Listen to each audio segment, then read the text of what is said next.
for the moment. We started this stream, but the sound wasn't there. So the moment that people pop into the chat, I'd ask you quick to acknowledge whether you can hear the sound, and then we'll do a test with my guest here. It wasn't connecting. For some reason, the microphones shut themselves off. I don't know why. That doesn't usually happen. So give it a moment here, and hopefully we'll have some folks come up in just a second here. We had 600 plus show up for the last interview, so hopefully we'll have a good audience for this. These are impromptu interviews. So, all right. So there is Pat's there. Hey, Pat, can you hear me? If you can hear me, give me a thumbs up and let me know, because people couldn't hear me before. Good evening, CBB. What's going on? The chat is a little bit behind. Hope I'm well. I'm doing fine. Everyone's chatting, but they're not telling me. Okay, yesy, I think means yes, thumbs up. All right. So my guest, they're anonymous. I have to make up new names. Instead of using South African names, I'm going to use American names. Bob and Michelle. Bob and Michelle. Okay, so go Bob and Michelle. Those are American names. Bob, can you give me a countdown in Afrikaans? 5, 4, 3, 2, 1. All right. Did you guys hear that? Did you hear that? That was Bob. Amazingly, this American speaks Afrikaans. Anyway, so can you give me a heads up, folks, if you heard Bob on his countdown in Afrikaans? 1, 2, 3, 4. All right. All right. Sound is good. Okay. Hello, Bob, says Pat. Okay. All right. Good to go. All right, folks. Once again, we're back with a refugee conversation with South Africans who've relocated to the United States under President Trump's generous refugee program. Not so generous for the rest of the world. And a lot of people are bumhurt about that, and that's understandable. I get why people are upset about that. But it has nothing to do with people who have come over from South Africa. They have no role in that. They have no say in that. They are simply people who have gotten a program offered to them. They've met the legal conditions. They've had background checks. They've been medically screened, and they've come over here. And they've had different experiences. As I tell people all the time, every case is different. Every case is different. They may sound the same. There may be similarities, but they're different cases. All right. Now, this conversation isn't about difficulties people may or may not be having in Rochester. We've talked about that already. And as some of you may have noticed earlier, I was verbally accosted by a gentleman with the manners of a barn owl. No disrespect, no behavior that is even worth mentioning in polite company. But that's not the crux of this conversation, not the purpose of it. This is not here to praise or condemn any refugee services in Rochester. It's just another one of my refugee interviews. I did refugee interviews with Earl Langton in person. I did refugee interviews with Willem and Cara in person. And now here in Rochester, I'm doing interviews with refugees in person. When I'm in Texas, I'll also offer to do in-person interviews with refugees there for my big meet and greet in Dallas on the 31st. Anyway, so this is not about that. We're here to talk about their experiences. So Bob and Michelle. All right, so first let me say, I'm going to look over here occasionally because they're here and not in front of the camera. I can't turn the camera directly and look because otherwise you get sunlight and then I fade out. And, you all know you want to look at this devastating visage. So it's devastating handsome, is it not? I mean, that's the problem. The guy who attacked me earlier verbally, he probably wanted to date. I'm just saying, there's nothing wrong with that. I mean, that's the wrong side of the fence for me. Just saying. All right. So to the audience, my guests, Bob and Michelle. So Bob, how long have you guys been over here? We arrived on 3rd of December. Okay, so you've been here for a month and a half. Going on 2 months now. Yeah. Okay, and when did you first hear about the program, Michelle? He thought I was going to ask him. I'm asking you. Since I think it was also when you spoke about it in the beginning. Like in February? February. Yes. Oh wow! Did you already watch my program or no? Yes, we watched it long before. Oh, okay. So you're pre-refugee viewers. Yes. Okay. The proud, the pre-refugee viewers. All right. So you guys have been watching my program for a long time, and you caught that when I talked about it. Yeah. When you first heard about it, Michelle, were you like, "Is this real?" What were you thinking? Well, to be quite honest. Well, I would hope so. What else would you be? If I'm honest, what else would one be? I couldn't believe it was true. I mean, we were looking for a way out way before this program. Uh-huh. So when this happened, it was like a God sent to us. Yeah. So, Bob, what about yourself? Were you surprised by the offer that President Trump made? I was because, as my wife just mentioned, we really looked for a way out. And I mean, we have scarring and things that we can prove that we went through a lot in South Africa. Sure. And thank goodness to you, Colonel, because I mean, you told us about the PRM. We did the PRM way. After that, we did the statement of interest way, and they only found us in late September. But it was good. It was good. Someone just said, Virtual Western Cape said, I'm still surprised by it all. I think a lot of people are still surprised. I got to put the glasses down because when I look at them, it gets blurry with the glasses because only for the short stuff and the text is small. All right, so I'm going to look like a professor here, with these glasses down over my nose. But yeah, so you were surprised by it, both of you, and you were watching my program. So obviously, you're probably a little biased, I assume, because you've been watching my program for a while. But let me ask you this question. I haven't asked other refugees this question. In your view, which I'll accept may be biased, for or against, I suspect for. But in your view, do you think that I've treated this program fairly and objectively from the beginning? Very fairly. Very, very fairly. And also what you mentioned and what you cautioned on was spot on. So, and that's me telling you. All right, cool. So you prepared me, and then when I went through it, it's like exactly what you said. Well, that's reassuring to hear that. So, yes. Because remember in the beginning, we had no information. We didn't. Nothing. No questionnaires, no idea what they were going to ask. No one had gone through this process. I'm not a refugee. I'd never gone through the process, but I am familiar with how the process works, and I am familiar with U.S. law, and I have experience in Africa. So and I also know South Africans, so I kind of had anticipation of what South Africans, what they would expect and how they behave. So, Michelle, you also thought that I handled it fairly? Yes. Okay. All right. Well, that's fair. Okay. There'll be a 5 and a 10 in it for you when it's over. No, I'm just kidding. That's too small. We need more. Oh, they want more. They want more. You're greedy now. Okay. So, so without going into detail, your basis for your reason to apply to the program, was it past racial persecution incidences or fear of future persecution? It was incidences, and it was also future. Okay, so you had both, persecution. Yeah, you got it right. South African Afrikaners have a bad habit of saying prosecution when they mean persecution. I made a mistake last night. Yeah, he made it last night, so he got it right. Because I met with all these folks last night, so he got it correctly this time. Yeah, there are kids upstairs for sure. I can hear them running around. The audience may not hear them, but I hear them. It's like reindeer on the roof. That's what it sounds like. So, Michelle, the program. Were you guys watching together, or one did you see and say, "Hey, did you hear about this?" Or how did it unfold? Actually, my husband was the one watching it most of the time. Bob. Okay. She can't remember his name. She was almost spilled his real name.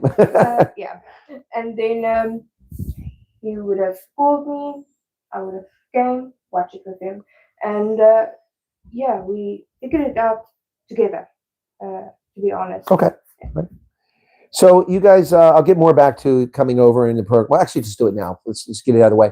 So you sent a PRM email, and I imagine we did, yes. And did you update with a statement of interest in May? We did. Okay. And when was the first contact? Only in September, the 3rd of September. 3rd of September. The 3rd of September. So obviously, so the PRM email, February, March. Yes. So which did you do? February, March. We did the February one. Okay. So immediately after you announced it. March, April, May, June, July, August, September. 7 months before you got a word. That must have been nerve-wracking. It was terrible. It was. Michelle was very, very, It was terrible. But yet, you cautioned us. Yeah. People are waiting years. Yeah. So 7 months really, if I'm looking at it today, 7 months is not that bad. But it's at the time, it's difficult to explain that to me back when I was still waiting, because you are waiting for something, it's going to happen, but you don't know. You hope it's going to happen at least. Exactly. Yeah. And it is easy for me to tell you that, because I'm not in your shoes, and I've acknowledged that the whole time. Yes. But it's the only advice that one can give you, because that's just the reality. Yes. Just reality. Okay, so 7 months before you got your first, and that was the 3rd of September, and you came over the 3rd of December. So even for September, before you got here, October, November, December, still 3 months before you came over. It's because of the lockdown. The lockdown, yes. Yeah. Well, there wasn't a lockdown, shutdown. I wish it was a lockdown. To lock the congressman out of Congress, we get a lot more done. Shutdown. But it was a shutdown. Yeah. So what happened was our phone call, actually. We had a phone call. That was our first interaction with them all. It came in at the moment when we were on a downest. You were really down in the dumps. Your morale was low. I've told my husband, I don't think it's going to happen. I don't know what to do. I had an incident in that week. So something else happened to you while you were waiting? Yes. Well, that's the same thing with Stoltz. They had a horrific attack while they were waiting to leave. We have been attacked several times, and we came to a point where we say, just get the attack, but make sure the attack is the final attack, because we can't take attacks anymore. Yeah. I mean, as I just showed you, we have scars and stuff. No, I don't need to actually say. arrived with wounds on me. And I mean, it was like, You're not the only one, unfortunately. if you do the final attack, just make sure it's the last attack. Yeah. And when we were at our most downest, the phone call came, and it was like a new sign of a breath taking. So it buoyed your spirits, Michelle. Totally. For sure. Well, that's good. But still, it took 3 months to get here. Yeah. Yes, that 3 months was the longest wait. Even longer than not knowing, because Yeah. now you knew that you were being reviewed and you're just waiting to leave. Yeah. So the time comes to leave. Did you have to dispose of a lot of things back home? We didn't have a lot of time. We had 3 days. Sounds like the Stoltze family. We had 3 days. The refugees I spoke to a short while ago had a week at least. Yeah, so when you look at our boarding passes, Yes. you could have seen it was booked on the 31st of October already. And by the time we received our email, we only had 3 days. So your flight was booked on the 31st of October and you were not notified until December. Until December. We were notified. The last day of November, actually. Yes. All right, so November 30th. Yeah. So we're not here to complain about that, No. but I am going to complain about that. That's not acceptable. Mm. There's no reason, no justification for whoever's booking the flights to sit on it that long. There might be a justification to hold on to it because the shutdown was in place, right? The 30th of October was booked. So hold it until the 14th of November, the 15th or 16th when you're told to release it. But they still should have at least a few weeks, 3 weeks notice. I don't know if that's what's going on here, but that just shows you, ladies and gentlemen, my analysis is probably spot on again about Peter doesn't know what Paul's doing. Mhm. One hand doesn't know what the other hand is doing. And there's a disconnect in the management of this program in how they're processing people to come over, which I'm not going to blame agencies. I've already defended RSC, but they bear responsibility because they're probably one that's supposed to book their flights. Why were they not notified sooner? That's unfortunate. And that's really unfair. It's unfair. Just like it's unfair to tell people to drive from Port Elizabeth to Pretoria for an interview, and then you never send them the location. They drive all the way up there, and you tell them they're not allowed to be here, but you show them the email saying that you were told to come this day, and like you're not scheduled. Yeah. So they have to drive all the way back, the money, the petrol, the expenses of doing that. Or they drive from Durban to Joburg. They do their interviews, they leave, they get halfway back to Durban, and they're told they have to be in Cape Town tomorrow. This has all happened. Yeah. So that's unacceptable. And someone in the U.S. government needs to control this program.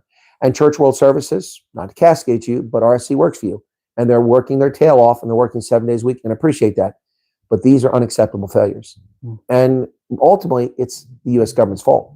It's your contractor. It's your vendor. If they're not performing standards, it's your responsibility to deal with it, to straighten it out, or to cancel the contract. Simple as that. All right. So, wow, that was very short notice. So you probably had to abandon a lot of things or leave them behind. We had to abandon a lot of things, and then we also donated a lot of things. Yeah, so we had a local, it's actually a big program in South Africa.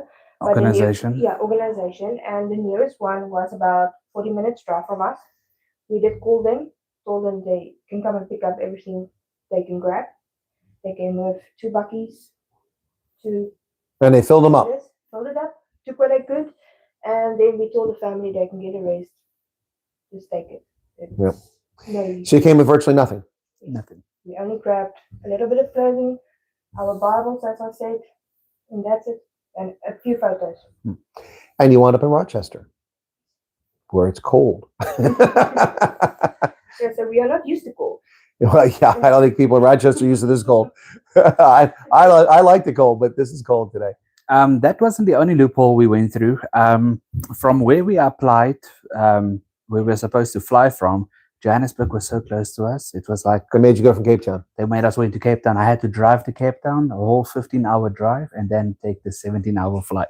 Yep. But It's all worth it. it's all worth it. I was Okay. even willing to go to the Bahamas if I had to, just to get out. Well, it's a lot warmer than Rochester, so I'll give you that. But it might be in the path of the drug boats that are getting blown up by the Navy right now. So, no, but the Bahamas are a little too far away. They're further south than that. Okay, so that is a problem. But again, and not that it makes it any better for you or for anyone else it happens to, but to explain why that happens, it's just because the U.S. carriers that they're using are United and Delta. And they fly to Atlanta or Newark. And depending on where you're transferring the States to, makes the determination where you fly out of South Africa, because connecting flight has to get you. So they take the shortest path. So if it's United out of Joburg to Newark and United to Chicago, that's why you got to, even if you live in Hermanus, you're flying out of Joburg. Yes. It's unfortunate, but that's how it is. And vice versa, if you're going to Atlanta and on to Louisiana through a Delta flight, you're going to fly to Cape Town. Yes. So that's unfortunate, but people need to be prepared for that, Yes. because you've got to get there. They don't get you to the They airport. don't get you anywhere, not even to your appointments. If Right. you are really serious about leaving the country, or you are really going through the whole persecution, then just get there. Just get there. Make That's the plan. mark a plan, a poor mark a plan. Shylock is saying 15 hours to Joburg to Cape Town, must be driving reverse. No, he's just following the speed limit. Okay, relax. Anyway, so also, he's embellishing Joburg. He might have been a little bit north of there. The home of cholera, Hammanskalv, or a little further away from there. So Joburg is just a spot on the map. Okay, It's not where they came I from. was actually 15 kilometers away from the Botswana borderline. Okay, well, we weren't going to share that, but anyway, so he's my neck of the woods. Okay, Botswana. Anyway, so all right, you guys came over. The refugees here in without talking about you specifically or other groups specifically, there's been a little bit of a bumpy ride so far for refugees. We're not here to talk about that. But even with the bumpy ride so far, let me ask you this question, Michelle. You did say that the travel is worth it, but getting into the program, even if it's been a less than ideal start here in the States, has it been worthwhile? Yes, it was. I'm feeling much more safer, although our circumstances. And I'm free. I can feel it. The best part was after the jet lag and everything has passed, the moment you get outside, you get to know the place. I just told my husband that everything was worth it. I never felt this free in my life. Well, what I found interesting is when I just spoke to Ike and Tina. No, I'm just kidding. No, I said Marvin and Tina. So Marvin Gaye and Tina Turner. When I just spoke to them, they said they're actually they want to hang around in Rochester and they're looking forward to the summertime. So for you, it's been worth it. No regrets coming, Michelle. No regrets coming to the US. Yeah. But I won't say that Rochester is our final destination. I get the feeling that may not be your final destination. No, it's not.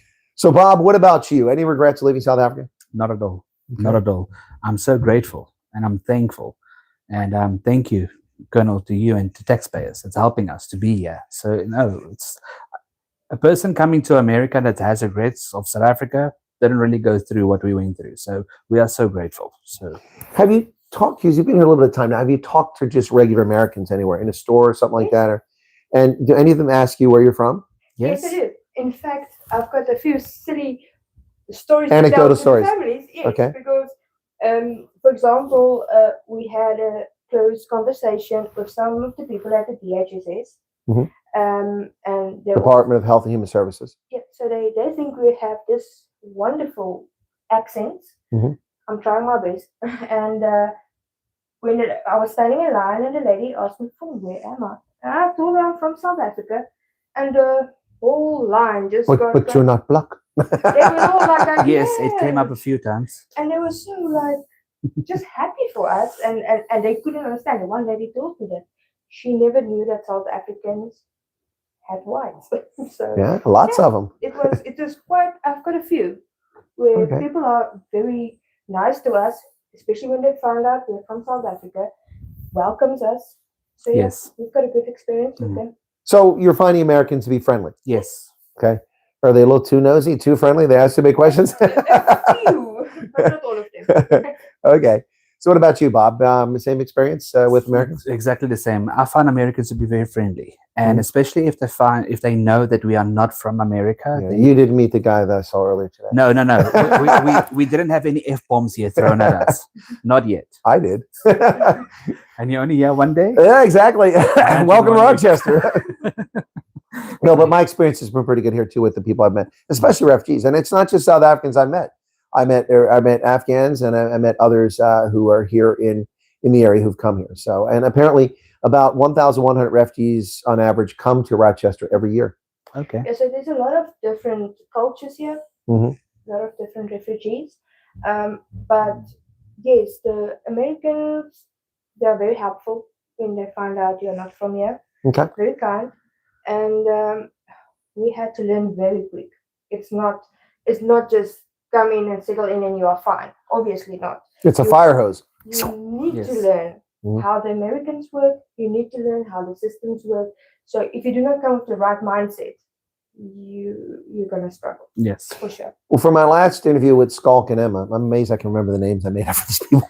But my last interview with Skalk and Emma, they talked about an agency, not the refugee resettlement agency that's here in Rochester, that's helping them with their curriculum vitae to convert it into an American resume. I don't know if you've chatted with them at all about that, but you might consider touching base with them because they've found an agency that's willing to help them do that, which is nice. Okay. Yeah, we actually tried to do it ourselves on a program, change our CVs to resumes. We did apply for a few jobs, and I'm happy to say that I've got an interview on Friday. Oh, congratulations. Yeah. All right. That's good news. Yeah. All right. Cool beans. We want the refugees to get jobs as quick as possible because those super chats are pretty thin right now. Just teasing. Anyway. All right. Well, that's great. Congratulations on that. Bob, are you making any progress in that field? Or are you just getting started? Yes. No, I've got a few interviews also lined up. What I like is in the field that I'm in. I mean, well, that was my next question. Yeah, my field is security. So I've already done the 8-hour course online. I already got my certificate. And well, that course must have been a snap for you because you have experience. I've got but you had to do the course. But I had to do the course because my training in South Africa doesn't count anymore. It doesn't translate here. It doesn't translate. So but your experience pays off. Exactly. So it was so easy for me to go through the 8-hour sitting in class doing it, but I'm done, and a lot of opportunities out there for me. No, I should think there are. Unemployment rates relatively low even here, and Rochester. While it's not a rundown town, I've been all over town today, running around, meeting refugees and getting yelled at and going everywhere. I was downtown as well. It's not really a rundown city. Some industrial cities kind of run down, but it has in some ways, I suppose we could argue, fallen on tough times. Eastman Kodak was the largest film, for cameras producer on the planet and sold more cameras than anybody else for a long time, but they didn't make a successful shift from film to digital. And so the Kodak world headquarters is downtown. Yes. It's vacant. It's abandoned. Yes. Empty parking lot, 1,000 spots. And that's just, imagine the hundreds of millions of dollars revenue that used to come into the city and people lived here. So losing an employer like that is probably a shock to the system. And that's all happened in the last 20 years. Yes. So I'm sure at this point, Rochester's recovering a bit from that, but no city can take that kind of loss. But there are still lots of opportunities here. Yes. Yes. If I can. Yeah, please. So the field that I'm in. Yes. Unfortunately, I first need to go to college here again. Can you share that, or is that something you want to keep private? She's nursing. I'm in nursing. Okay. I qualify in South Africa. Of course. I qualify in dementia.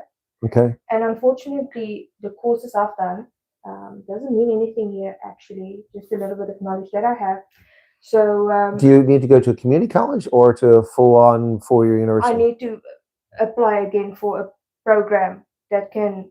A full-on program. Full-on program, yes. Well, the reason I ask because a lot of nursing programs are just 2 years at a community colleges or nursing school. Okay. So we do have some other refugees that was quite helpful and told me what to do. So I am going to do that. So the work interview that I have is nothing in the field that I'm in. Yeah, it's another. So unfortunately, what happened was I've left nursing. I started working for my husband a few years ago, and I also have all my security grades. But unfortunately, that's not the field I want to go in. Sure. So I just decided go and apply for any job you can find. Sure. And to be honest, it's not that hard. If you just walk past your local restaurants, franchise, even Starbucks, those places, everywhere there's boards, we are hiring. And that's what we've done. That's what I've done. I've just took a chance, and that's how I've landed this interview. Well, and here's the thing about that, and that's this is not admonishing refugees or telling them how to suck eggs, but the bottom line is that you're coming in, and I'm going to use the Big Bang Theory to tell this story. So if you watch the episode of the Big Bang Theory when they had the quiz team, and Sheldon had to be the person that was the only person answering the questions, and he had people on his team, and there's a guy there who's a janitor. So he answers the question. Sheldon's like, "How did you know that?" In Moscow, I am astrophysicist. Here, I'm janitor. So the point is that you take what you can find to build a cash reserve, get yourself settled, and then you can branch out. In your case, after you start working, bringing some money in, and you start getting a firm footing, maybe have some savings, you can look at educational programs and what grants are available and loans and things like that if you want to pursue that to get back into that field. But Colonel, the word of advice that I can give any future refugee, South African coming to America, you're not going to get work within the first few weeks that you are here. Use that time to get other things sorted. Like we already have our state IDs. We already have our learner's permit. We are We are booked now for the 30th to go and do our driving test. Mhm. So there's a lot of other things to keep us busy while Sure. while you wait for your. Yeah, you shouldn't for be your sitting drive. around. You shouldn't be sitting around. Yep. So there's a lot of other things to keep us busy while we wait for our correct documents to come in, like the social security number, etc. Well, that's good advice. But Thea had a job in less than 2 weeks Very good for Very her. good. So, but not everybody has that situation. Yes. And not everybody has that ability, because there are some South Africans come over as refugees who already have social security numbers Yes. because they've worked in the States before, they've been here. And those people have a big advantage because they can start right away. You need the EAD, but technically you don't really have to have it. I mean, it's the employer's responsibility, but you're not going to be in trouble for not having it, but you need to get your social security card. So if you've got a social security card, you've got a leg up and you can get started. But you're right, most people aren't going to find a job that quickly. Number one, you haven't got a way to get around. If you don't show up for work, you're not going to have a job very long. So, the buses don't always go where you want them to go. And who can afford an Uber? I was shocked last night at 2 of the refugees who came and they paid for an Uber. I felt really bad about that when they left. So apologize that they did that. I didn't realize that they had to do that. But so that's good advice. I appreciate that, Bob. And I hope that other people appreciate that too. That there's no such thing as downtime. No, there's not. I should think that if I were a refugee and I came from South Africa and I put an intake questionnaire like I'm doing it right now for the first time, the next downtime I would have probably would be about a year from now. Yeah. That'd be the time I'd be able to stop and take a breath and, okay, I've got a little bit of money in the bank. We're going to stay here, or we've moved somewhere else. We're established. I got a license. I got a car. I've got job opportunities, a little money in the bank, and a credit rating now. Okay, now let's take a couple days and decompress. It doesn't mean you can't take time off, but the point is that you got to hit the ground running. You have to, and your mindset needs to be there. I mean, you can't come to the States and expect everything to fall onto your lap. If you're not going to put on your big boy pants and do something about your life here, you're going to fail. You're going to fail for sure. Yeah. Well, I think that's what's wrong.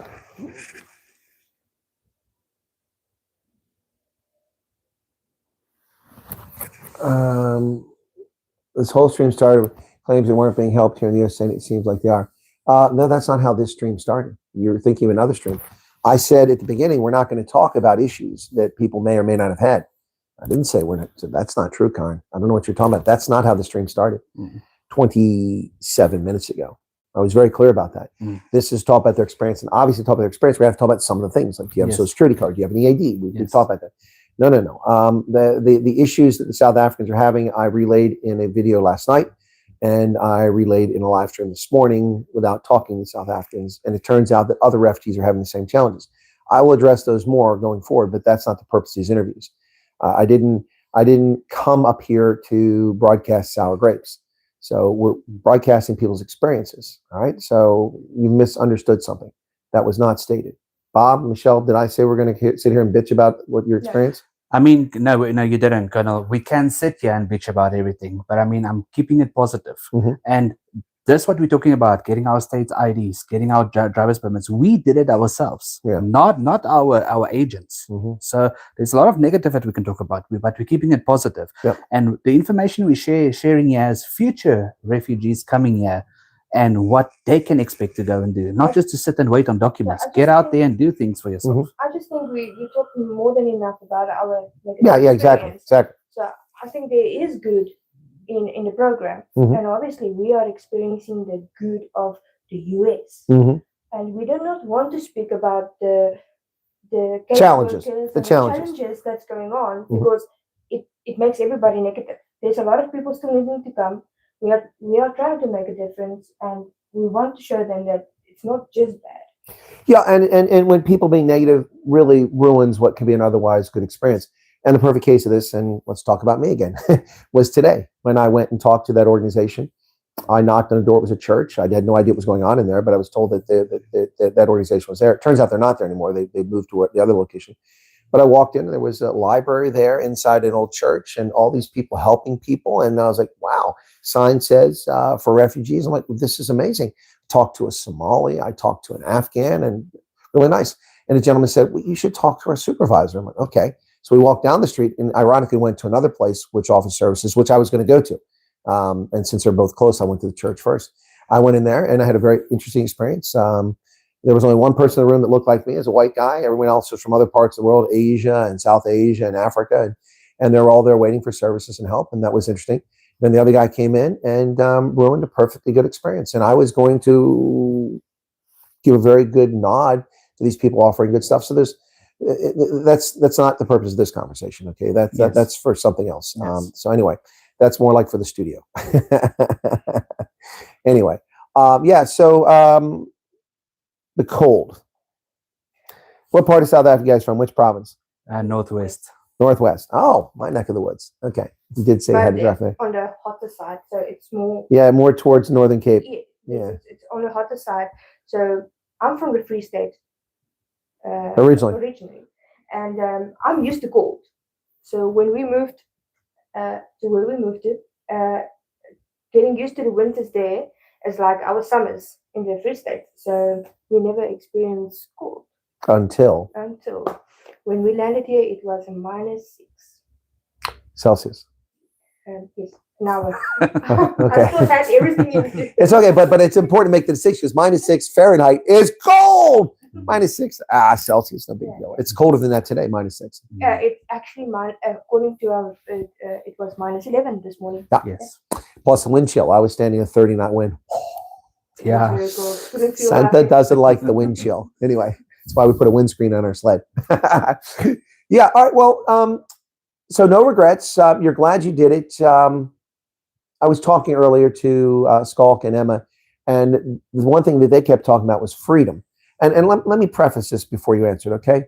So to me, a lot of people, especially Americans, try to keep up with the Joneses. Oh, they got a Cadillac, we got to get a Cadillac. Oh, they got a boat, we got to get a boat. They got a pool, we got to get a pool.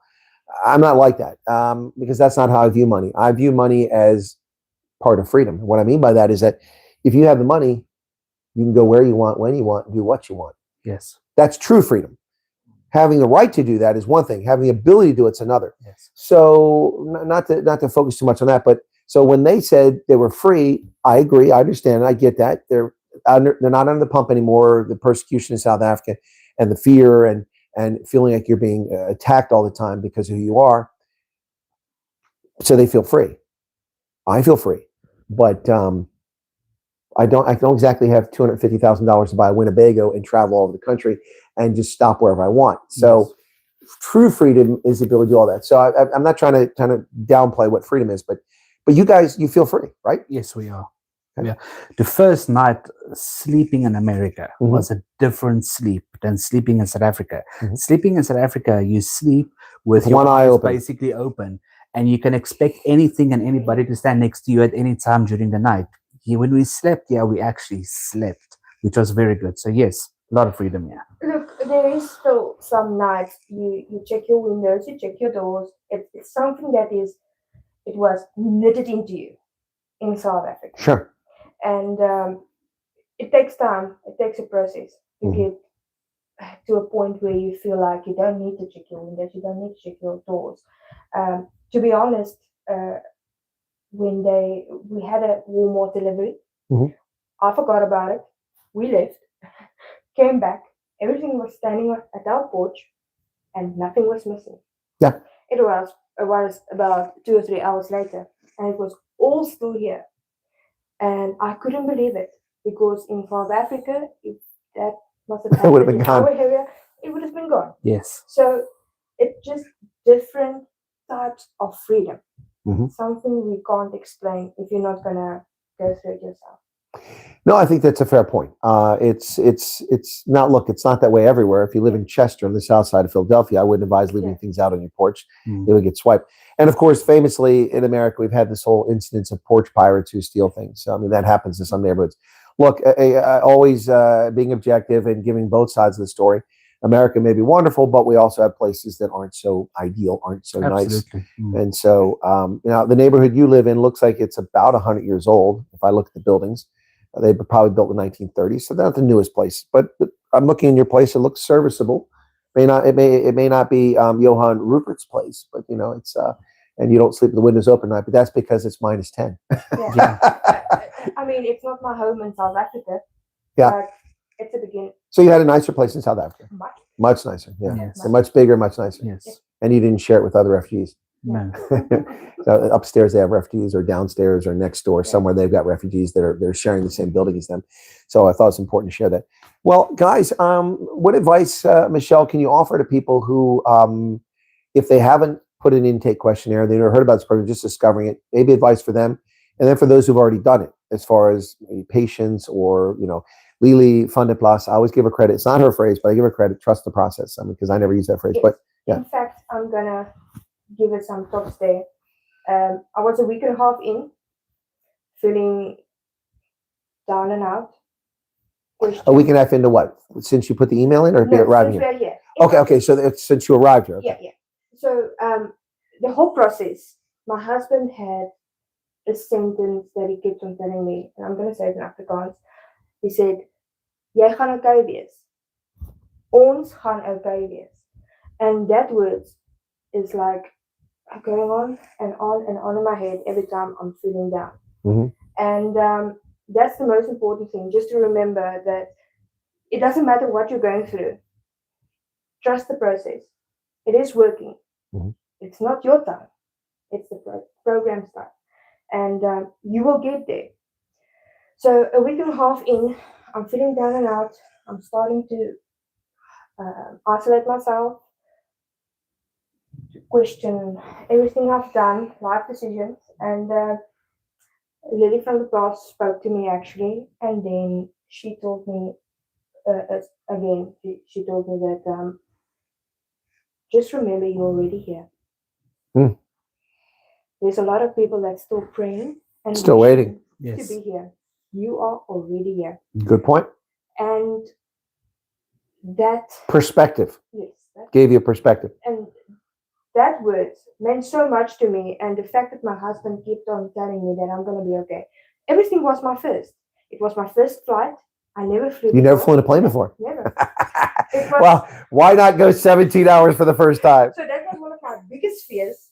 And I overcame it. Yeah. I'm here. Yeah. I mean, I'm alive. I've made it. And then I will do it again in the near future. I've done that flight like 100 times. It's not fun. So I will do it again in the near future, maybe in the next 10, 20 years, maybe, but not now. But with the whole program, just keep faith. Yep. It's going to happen. All right. That's some good advice. Bob, any wise words or any words of caution or advice to people? As my wife just said, and I think, Colonel, you also mentioned this a few times, don't listen to the groups out there. The groups can rush you into anxiety. Just follow the process. If you fill in the statement of interest or you fill in the questionnaires online, your turn will come. I understand. I was also in a position sitting in South Africa, not knowing if it's going to be my final attack. And people kept on saying that on your streams, just be patient. And I was like, but how more must I be patient? But trust me, when the call comes, things move quick. And then, you're going to wish for some time. Then you're going to actually... You're going to wish you had more time. Yes. So just be patient. After you have submitted the documents, it is going somewhere and people are looking at it and you will get here eventually. So just be patient. Khasigi says, Emma, you sound like such a sweet woman. All the hugs for you. Remember, you have God and a sweet husband by your side. I don't know, Bob's that sweet. Come on. They sound like a cherry. Like a cherry. Okay, that's a little too much information. But this was a G-rated video. We're going to have to change the rating on this one. So, but okay, well, that's, I think, wise advice. I think a couple things there are perspective. And Lily was helpful to give you perspective. She didn't say this, but let me just put this in the conversation. This didn't happen, but so stop your bitching and moaning. You're here. No one else is. Exactly. Be grateful for that. Yes. Is that a fair? Okay. Not that you were complaining, but I'm just trying to put out there so people understand. Stop your bitching and moaning. You got over here. Other people. And that's what I try to tell people recently when I did video. I'm like, because people, it's unfair. I did this in February, this in March. And I'm like, but the people who had plane tickets from Kenya that were Somalis in January had their flights canceled and they have not come over.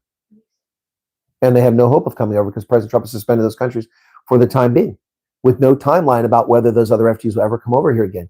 And the cap this year, not that the cap matters, it's a planning figure. The cap is only 7,500. So it sounds like they have no intention this fiscal year, which runs through October 31st, or excuse me, September 30th of 2026.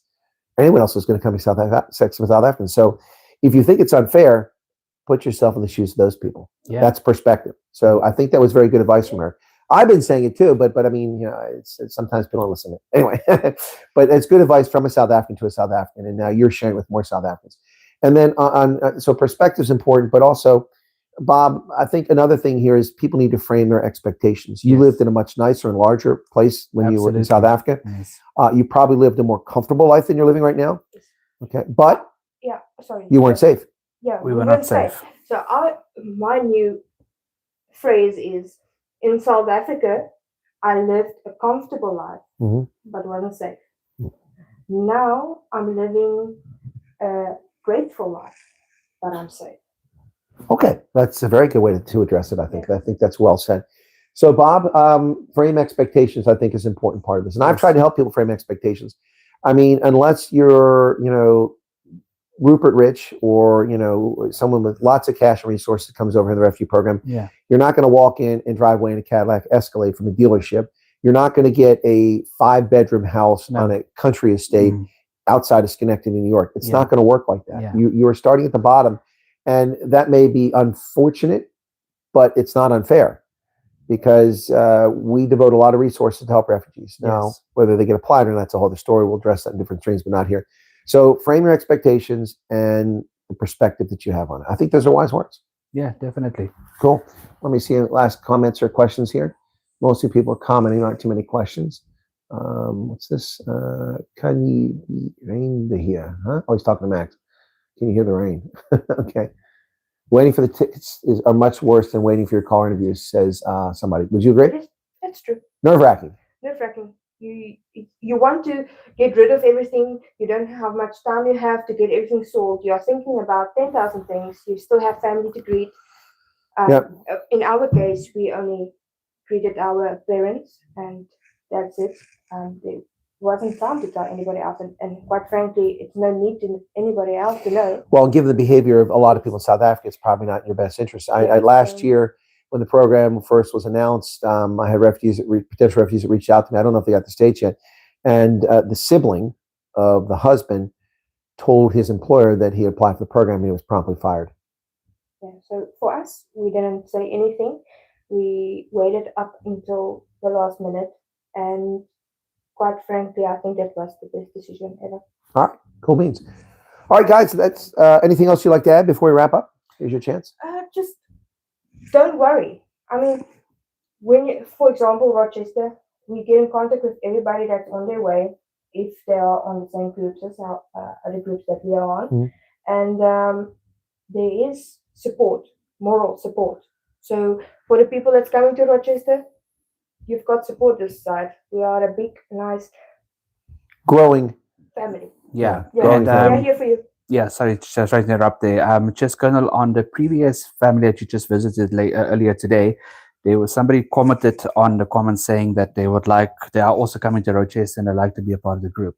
Right. I've created a group, and the group is there for Rochester people. Right. So please feel free. So I have your permission, but I did tell them in that stream to contact me via the email, and I will get the information to you. The question that we get a lot, especially from South Africans, which are still in South Africa, is how can they transfer their little bit of funding that they have left over to America?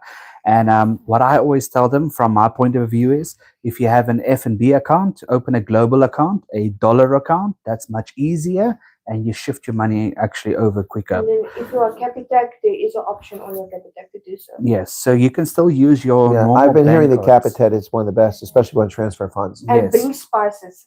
Bring a lot of spices. Yeah, that's the second family about says about spices. Yes. We have lots of spices. Apparently, they're not good enough for these guys, but McCormick is one of the biggest spice companies in the world. So there's a question or a comment here from Josh. Jamification. I have no idea what that is. If you're trolling or what's going on here. Am I talking about black or white South Africans? I'm not talking about anybody, black, white, or brown. How is it germane to the conversation? Really doesn't matter. Crime is crime. It doesn't have a color.